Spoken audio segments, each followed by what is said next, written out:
Hola a todos, ¿listos para una nueva inmersión? Esta vez nos adentramos en el mundo del aprendizaje motor. Un tema que, aunque parezca complejo, nos afecta a todos. Totalmente, porque al final, ¿quién no quiere aprender nuevas habilidades, ya sea física o mentalmente? Exacto. Y parece que nuestro oyente está en sintonía con esto, ¿verdad? Cierto. Tenemos aquí su fuente, tema 54, el aprendizaje motor. Y está repleta de información. Habla de las fases para adquirir habilidades motoras, los factores que influyen y la transferencia. Un montón de cosas. Pero empecemos por lo básico, ¿te parece? ¿Qué es exactamente el aprendizaje motor? Bueno, es fácil pensar en el aprendizaje como algo que ocurre solo en la mente, pero el aprendizaje motor va más allá. ¿En qué sentido? Se trata de la conexión entre nuestra mente y nuestro cuerpo. Adquirir nuevas habilidades de movimiento, como lo define Singer. O sea, no solo es pensar en movernos, sino hacer que el cuerpo se mueva. Exacto. Implica procesar información, reconocer patrones, tomar decisiones y ejecutar la acción con el cuerpo. ¡Wow! Es como si nuestro cerebro fuera un director de orquesta dirigiendo cada movimiento. Precisamente. Y esa conexión mente-cuerpo se refleja en los distintos nombres que se usan. Perceptual motor, sensorio motor. Todo está interconectado. Increíble. ¿Y cómo llegamos a esta comprensión del aprendizaje motor? No creo que haya surgido de la nada, ¿no? Claro que no. Tu fuente menciona cómo ha evolucionado nuestra comprensión a lo largo del tiempo. Al principio había una división clara División. ¿A qué te refieres? entre la perspectiva neurofisiológica, que relaciona el movimiento con el cerebro, y la psicológica, centrada en la práctica y la retroalimentación. Ya veo. Entonces, por un lado, tendríamos a científicos como Eric, que empezó a mapear las áreas del cerebro que controlan el movimiento. Exactamente. Y por otro lado, figuras como Woodward, que estudió movimientos rápidos como la mecanografía, y Thorndike, con sus teorías sobre la práctica y el refuerzo. Y luego, según tu fuente, las cosas comenzaron a unirse en una fase de síntesis. Sí, los investigadores empezaron a ver la conexión entre el cerebro, el cuerpo y el entorno. Figuras como Posner, que se enfocó en la atención, y Adams, que destacó la importancia de la retroalimentación sensorial. Entonces, hemos pasado de ver el movimiento como algo puramente físico a entenderlo como una interacción compleja. Fascinante. Totalmente. Y esa perspectiva ha revolucionado la forma en que enseñamos educación física o rehabilitamos lesiones, por ejemplo. Ahora, tu fuente también menciona el desarrollo del aprendizaje motor en España. Parece que aún están buscando un enfoque más unificado, ¿no? Es cierto. Señala que el estudio a menudo está fragmentado, con diferentes aspectos enseñados en ciencias del deporte, psicología. Un enfoque más interdisciplinario sería genial, ¿no? Sin duda. Pero también es importante reconocer a pioneros como Cajigal, que abogó por aplicar la psicología a la actividad física. Sí. Y esas primeras investigaciones en los centros de medicina deportiva sentaron las bases para un enfoque más científico. De acuerdo, ya tenemos un poco de contexto histórico. Y en la práctica, ¿cómo influyó todo esto en la forma de enseñar habilidades físicas? Bueno, en la década de 1940, las teorías conductistas dominaban la educación física y el entrenamiento deportivo. ¿Te refieres a eso de premiar el buen comportamiento y castigar lo que no se quiere? Simplificando, sí. El enfoque estaba en los comportamientos observables y el uso de refuerzos para moldearlos. Interesante. Aunque ahora parezca simple, fue un gran avance la aplicación de principios científicos a la enseñanza. Totalmente. Tu fuente incluso menciona un enfoque sistemático de Rushall y Sidentop, muy usado para enseñar habilidades motoras. Y lo curioso es que algunos pasos de su enfoque, como definir objetivos o dividir habilidades complejas en partes más pequeñas, siguen siendo relevantes hoy en día. Exacto. Pero claro, nuestra comprensión ha evolucionado. Al investigar los procesos cognitivos detrás del aprendizaje, el enfoque puramente conductista se quedó corto. Claro, si el aprendizaje no es solo repetición mecánica, sino que implica atención, memoria, resolución de problemas, la enseñanza debe reflejarlo. Precisamente. Este cambio a la era del procesamiento de la información nos dio una visión más completa de cómo se adquieren habilidades motoras. Y eso nos lleva a los enfoques actuales, donde estudiamos el comportamiento motor directamente y los mecanismos que lo sustentan. Exacto. Ya no vemos al alumno como una pizarra en blanco, sino como un participante activo en el proceso, con sus propias experiencias y habilidades. Me gusta esa imagen. Y eso nos lleva a un punto crucial. La adquisición de habilidades ocurre en etapas. Tu fuente menciona los modelos de Famose y Durand y de Rigal. Sí, son muy ilustrativos. Famose y Durand desglosan el proceso. Percibir la tarea, identificar elementos clave, crear un plan motor, ejecutar, evaluar y refinar. Un ciclo constante de observar, planificar, hacer y ajustar. Exactamente. El modelo de Rigal, con otra terminología, también encaja. Etapa cognitiva, preparatoria, activa, evaluativa y mnemotécnica. diferentes modelos, pero todos pintan una imagen completa de cómo pasamos de novatos a expertos. Impresionante. Sin duda. Pero este camino no siempre es fácil. Hay muchos factores que pueden influir en la rapidez y eficacia con la que aprendemos. Cierto. La fuente los clasifica según provengan del estudiante, del proceso de enseñanza o de la tarea en sí. Hablemos de esas influencias. Empecemos por el estudiante. La motivación es clave, pero también hay otros factores como la memoria, la inteligencia, la edad, incluso las diferencias de sexo. En serio. La edad y el sexo influyen en cómo aprendemos habilidades motoras. Cuéntame más. Claro, no es que un género sea mejor que otro, pero hay diferencias fisiológicas que pueden afectar el desarrollo de ciertas habilidades. Ya veo. Eso resalta la importancia de adaptar la enseñanza a cada persona, en lugar de usar un método único para todos. Exactamente. Y hablando de enseñanza, pasemos a los factores del proceso en sí. La fuente destaca la importancia de la información inicial clara y la retroalimentación constructiva. Es como preparar el terreno para el éxito, ¿no? Dar a los alumnos una idea clara de lo que se espera y guiarlos en el proceso. Precisamente.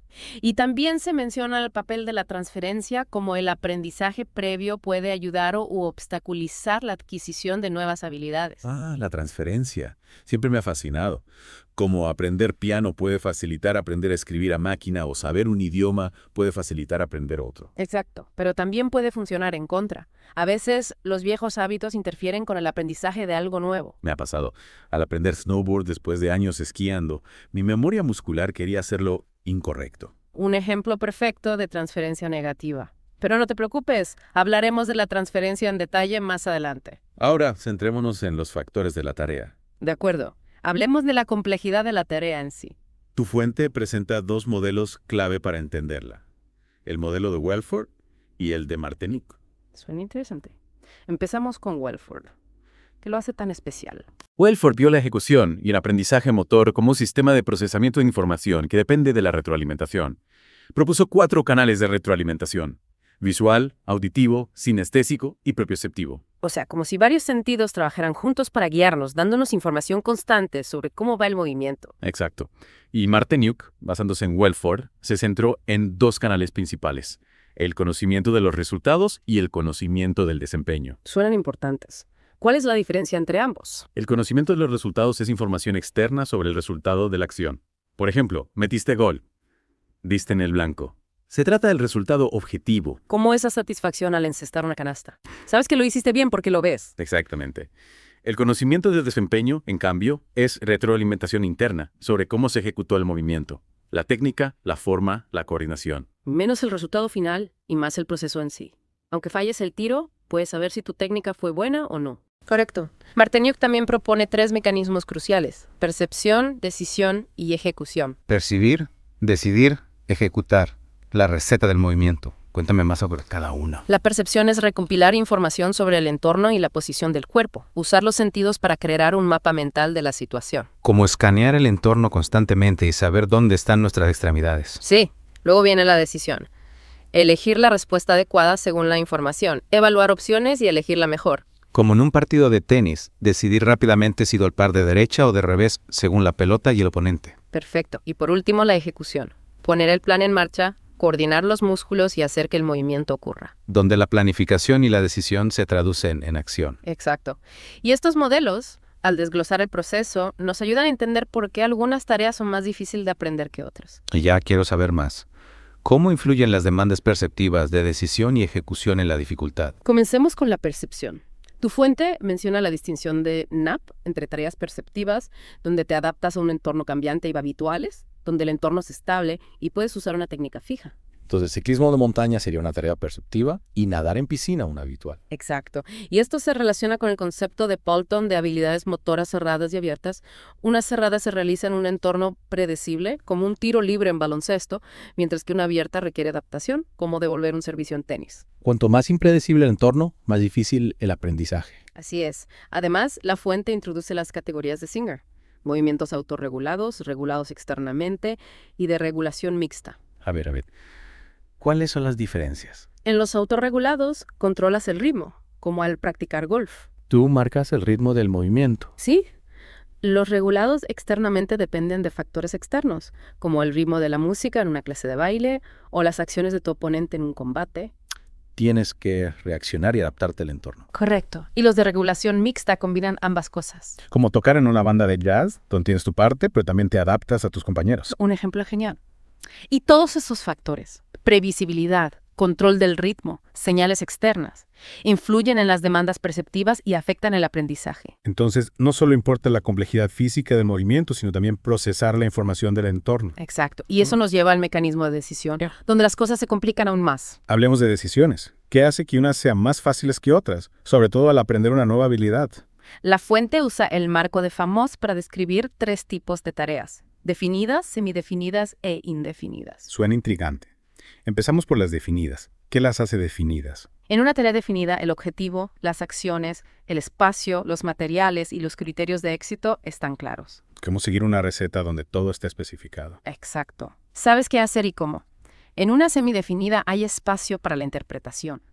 Tienes el objetivo, pero debes decidir las acciones o adaptar tu enfoque. ¿Cómo construir una pajarera sin instrucciones específicas de diseño materiales? Sí, tienes un objetivo, pero flexibilidad en el cómo.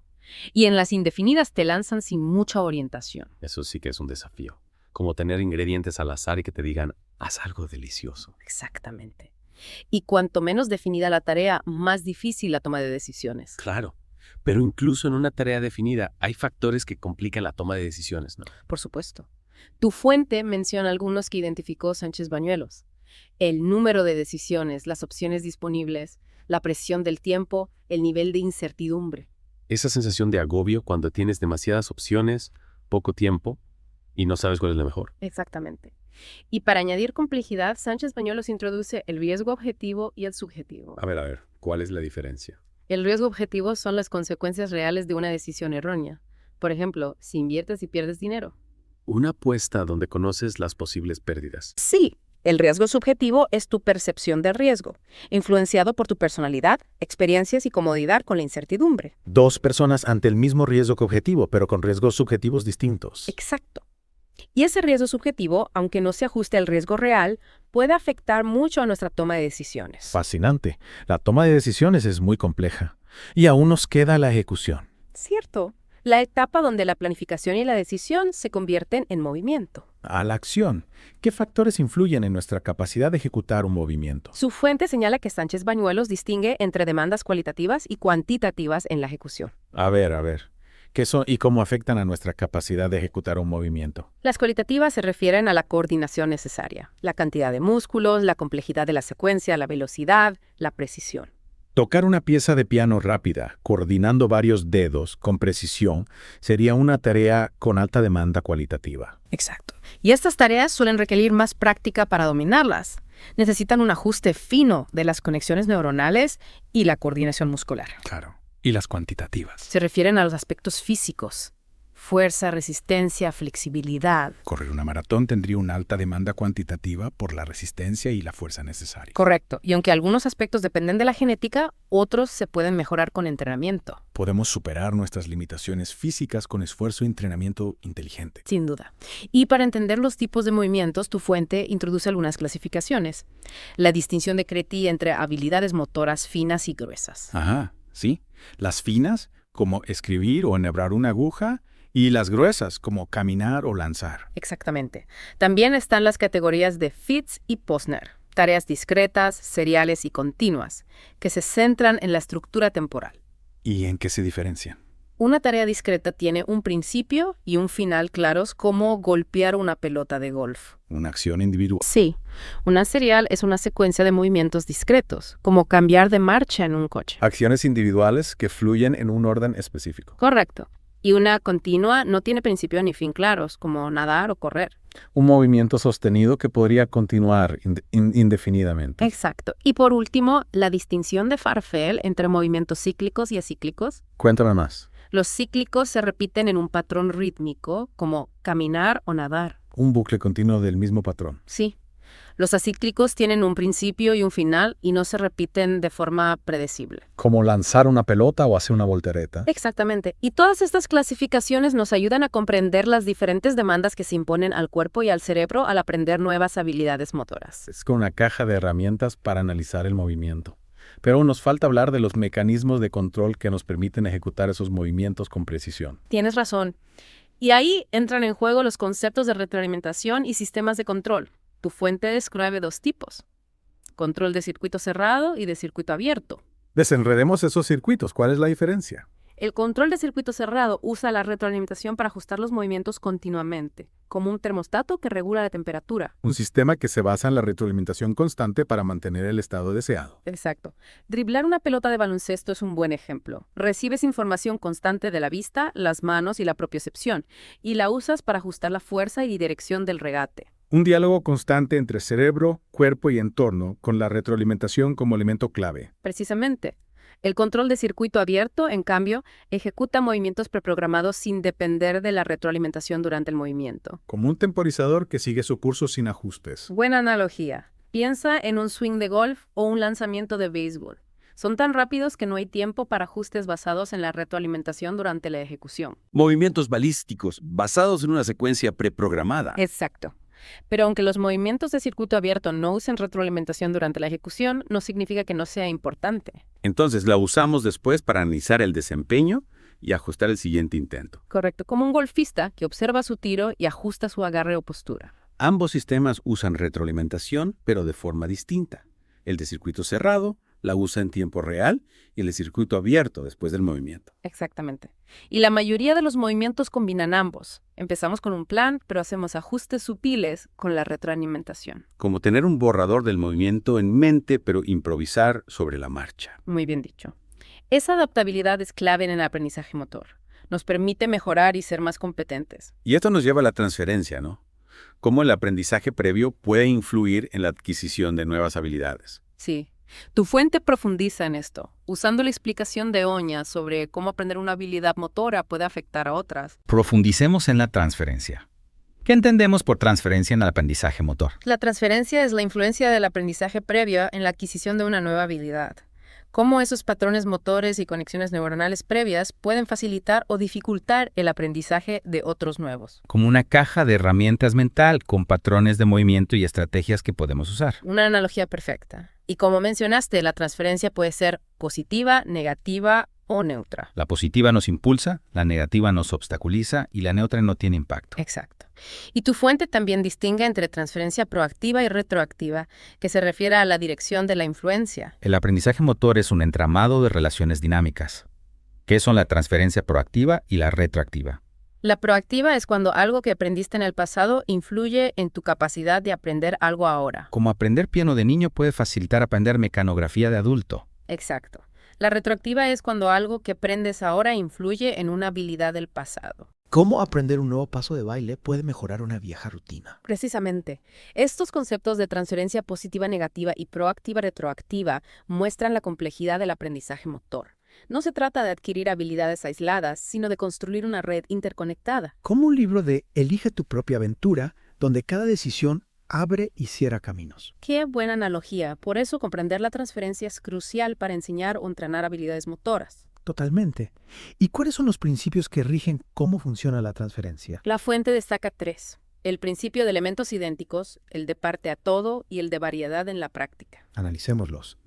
Empecemos por el de elementos idénticos. ¿Cuál es la idea principal? Este principio sugiere que la transferencia es más probable cuando hay similitudes entre las tareas. Cuanto más se parezcan los procesos cognitivos, los movimientos o las demandas perceptivas, mayor será la transferencia.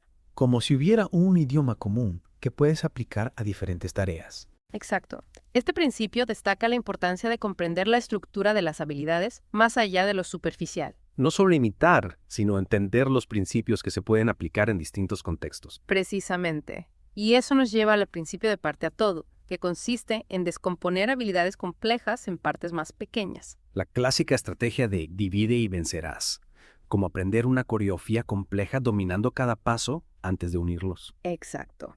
Al practicar cada componente por separado se construye una base sólida. Luego, al ganar competencia, se integran en un todo. ¿Cómo construir una casa ladrillo a ladrillo? Muy bien. Y por último, el principio de variedad en la práctica.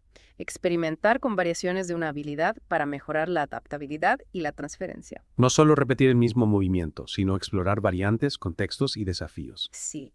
como un jugador de baloncesto que practica tiros desde diferentes distancias y ángulos. Se trata de construir un repertorio de habilidades más amplio y flexible. Exacto.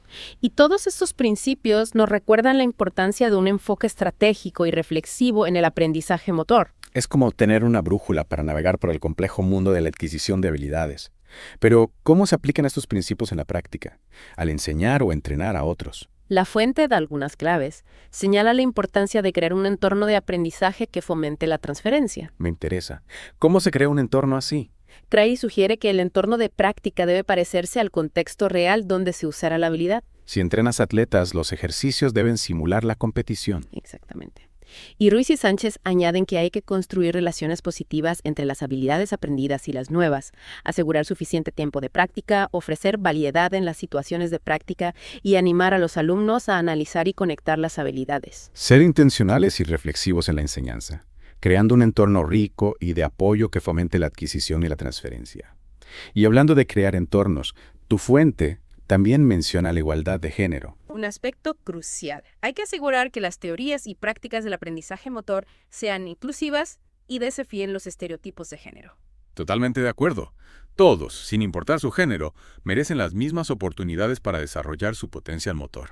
Precisamente. La fuente propone estrategias para promover la igualdad de género, empezando por revisar los modelos actuales para detectar posibles sesgos. Asegurarnos de que nuestra comprensión no esté basada en ideas preconcebidas sobre lo que cada género puede o no puede hacer. Exacto. También hay que diseñar programas inclusivos que se adapten a las necesidades, intereses y habilidades de todos. No se trata de encajar a todos en un mismo molde, sino de crear oportunidades para que cada uno prospere. Correcto.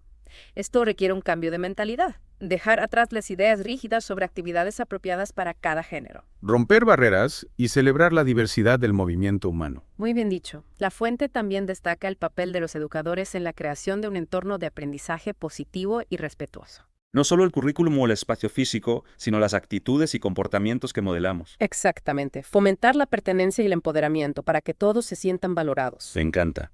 Crear un espacio donde todos se sientan vistos y escuchados. Sí, y este tipo de entorno influye en la motivación, el compromiso y el éxito en el desarrollo de habilidades motoras. Hemos hablado de la historia del aprendizaje motor, las fases de adquisición, los factores que influyen, la igualdad de género. ¿Cómo se aplica todo esto en un entorno educativo práctico? Gran pregunta. Tu fuente da un ejemplo. El circuito diverso de habilidades motoras. Me intriga. ¿En qué consiste y cómo incorpora los principios que hemos visto? Imagina un circuito con diferentes estaciones que desafían las habilidades motoras de diversas formas, en un gimnasio o un patio. Como una carrera de obstáculos, pero enfocada en el desarrollo motor. Exacto. Cada estación estaría diseñada para la diversidad del alumnado, adaptándose a diferentes estilos de aprendizaje, niveles de habilidad y capacidades. Se menciona el diseño universal para el aprendizaje. El DUA. He oído hablar mucho de él. ¿Puedes recordarnos qué es y cómo se aplica la inclusión? El DUA son principios para crear entornos y materiales accesibles para todos, sin importar sus capacidades. Proporciona múltiples formas de participación, representación y expresión. Ofrecer opciones y flexibilidad en lugar de un enfoque único. Sí. Aplicado al aprendizaje motor, esto significa ofrecer niveles de desafío, señales visuales y auditivas, y permitir que los alumnos demuestren su aprendizaje de diversas formas. En una estación de lanzamiento podrías tener diferentes tamaños de diana, tipos de pelota y distancias, para que cada uno elija su nivel de desafío. Exacto. También podrías usar diagramas, vídeos, y en lugar de que todos demuestren su puntería, algunos podrían demostrar su comprensión de la fuerza y la trayectoria lanzando a una distancia específica. El DUA abraza la diversidad y ofrece múltiples caminos al éxito. ¿Y cómo se conecta este circuito con el currículum y los objetivos educativos? Se integra en varios aspectos, desde la educación física a las ciencias. A ver estas conexiones. Con la educación física, por ejemplo. Aborda el desarrollo de habilidades motoras básicas, como lanzar, atrapar, equilibrarse y coordinar. Las bases para disfrutar del movimiento toda la vida. Sí, también promueve la salud física y el bienestar general, claves en un programa de educación física. Y con otras áreas. Con las ciencias, por ejemplo. Se puede integrar conceptos de fuerza, movimiento, gravedad, biomecánica. Experimentar con diferentes técnicas para ver cómo afectan a la trayectoria o la distancia. Exacto. Y también se puede profundizar en la anatomía y la fisiología del movimiento. Una forma genial de dar vida a conceptos científicos abstractos. Precisamente. Y este circuito también se alinea con objetivos más amplios, como la responsabilidad social, la conciencia y expresión cultural. Qué interesante. ¿Cómo se integran en un circuito de habilidades motoras? Piensa en los aspectos colaborativos. Los alumnos aprenden a trabajar en equipo, a comunicarse y a apoyarse en el aprendizaje. No solo se desarrollan habilidades individuales, sino también el trabajo en equipo y las habilidades sociales. Exacto. Y si incorporas movimientos o juegos de diferentes culturas, también fomentas la conciencia cultural. Una actividad simple con un gran impacto en el aprendizaje. ¿Y cómo evaluamos el progreso en un entorno tan dinámico? Tu fuente sugiere varios métodos para hacer un seguimiento individualizado y dar una retroalimentación significativa. Cuéntame más. La observación directa es fundamental. Ver la técnica, el esfuerzo y la aplicación de los principios aprendidos. Evaluaciones informales donde observas a los alumnos y les das feedback en el momento. Sí, también se pueden usar listas de verificación o rúbricas para evaluar habilidades específicas. Tener criterios claros sobre la competencia en cada habilidad para que el feedback ayude a mejorar. Exactamente. Y la fuente también sugiere diarios de aprendizaje o autoevaluaciones para que los alumnos reflexionen sobre su proceso. Me gusta. Que los alumnos se responsabilicen de su aprendizaje y sean conscientes de sus fortalezas y debilidades. Sí. La reflexión ayuda a profundizar en la comprensión y a promover una mentalidad de crecimiento. Hemos visto cómo integrar el circuito en el currículum, cómo hacerlo inclusivo y cómo evaluar el progreso.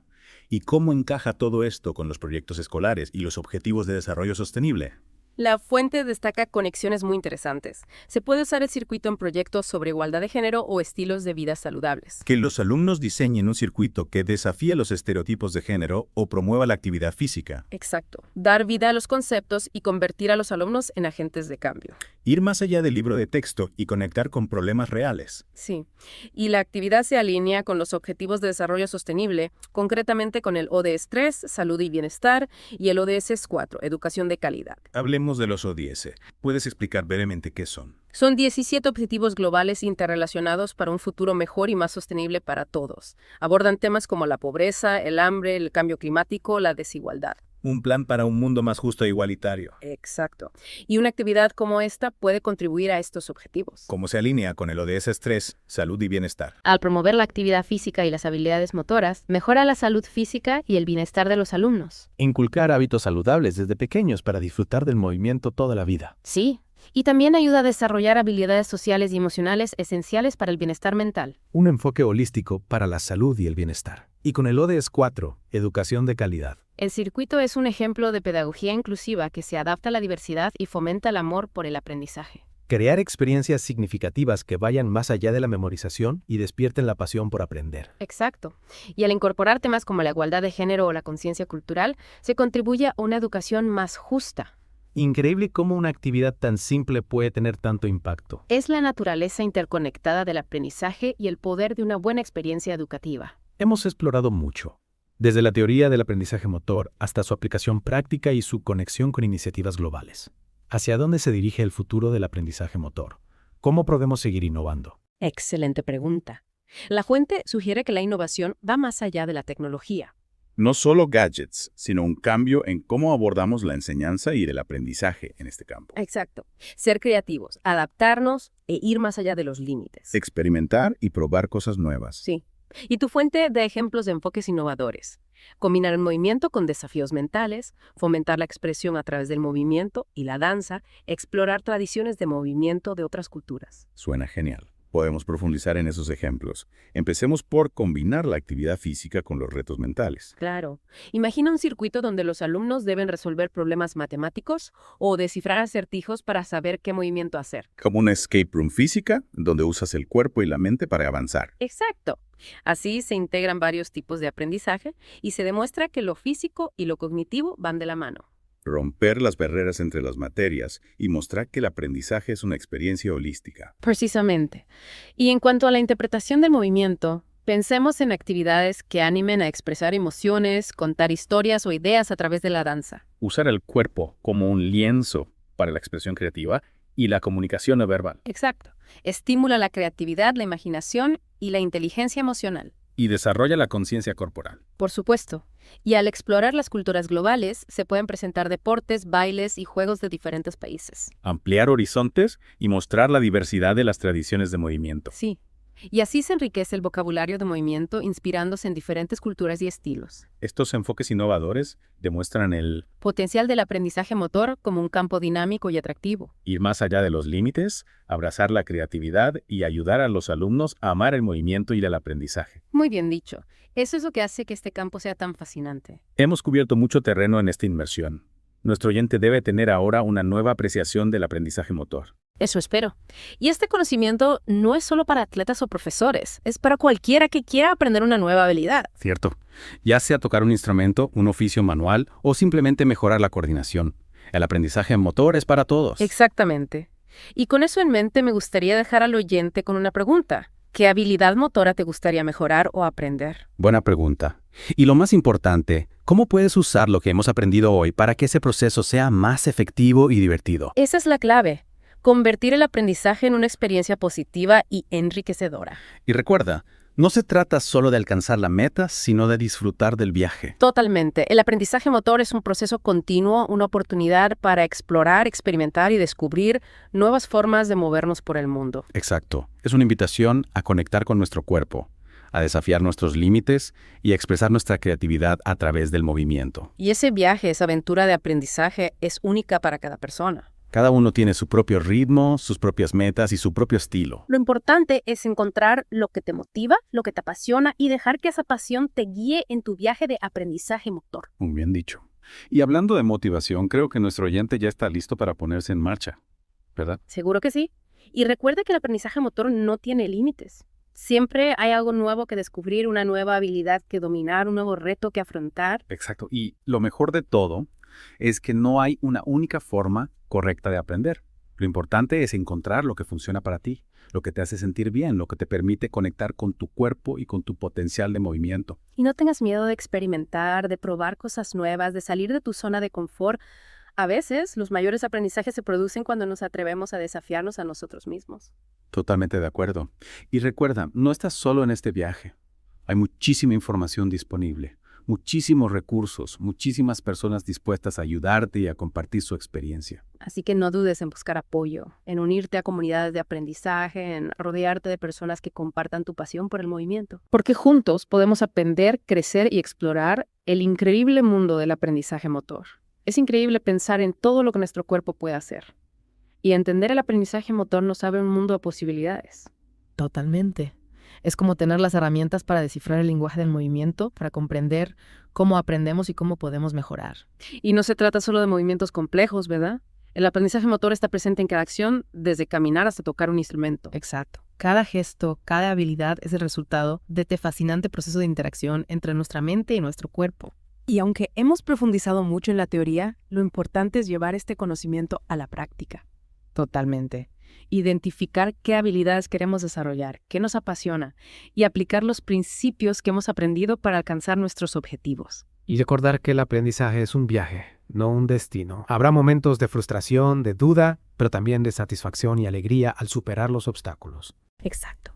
Y lo más importante es disfrutar del proceso, celebrar cada pequeño avance y mantener una actitud positiva. Esa es la clave. Convertir el aprendizaje en una experiencia gratificante, en una oportunidad para conectar con nuestro cuerpo y explorar nuestro potencial. Y recordar que no hay límites. Siempre podemos aprender, mejorar y descubrir nuevas formas de movernos por el mundo. Totalmente de acuerdo. Y con esa energía, con esa pasión por el movimiento, creo que nuestro oyente ya está listo para empezar su propia aventura de aprendizaje motor, ¿verdad? Sin duda. Y recuerda que el aprendizaje no termina nunca. Siempre hay nuevos retos, nuevas habilidades por descubrir. Mantén la mente abierta y el cuerpo en movimiento. Esas son las palabras que queríamos dejarte. Gracias por acompañarnos en esta inmersión profunda. Hasta la próxima.